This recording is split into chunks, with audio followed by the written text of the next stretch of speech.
Wakil Ketua 2 DPRD Bali, IGK Kresna Budi menyampaikan, perubahan tata kelola di Balihandara dari lapangan golf menjadi resort, diduga menyebabkan banjir di wilayah Pancasari Kabupaten Buleleng. Kresna Budi menyoroti persoalan banjir yang kerap terjadi di kawasan Pancasari.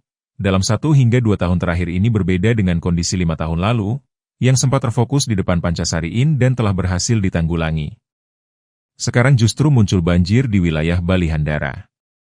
Kresna mendorong Gubernur Bali Wayan Koster turun ke lokasi untuk mengecek kebenaran dugaan ini.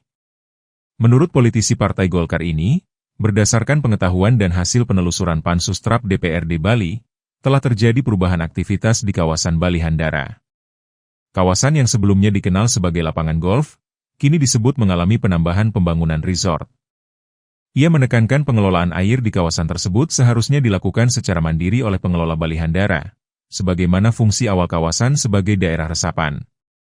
Oleh karena itu, ia meminta pengawasan lebih ketat dari pemerintah. Menurutnya Balihandara merupakan kawasan penyangga, yang menyatu dengan hutan lindung dan menjadi daerah hulu Bali. Hal ini sejalan dengan program Gubernur Bali, Nangun Satkerti Loka Bali, khususnya Wanakerti dan Danukerti. Kresna menegaskan, jangan sampai program hanya menjadi konsep tanpa tindakan nyata. Ketut Winata, Bali Post.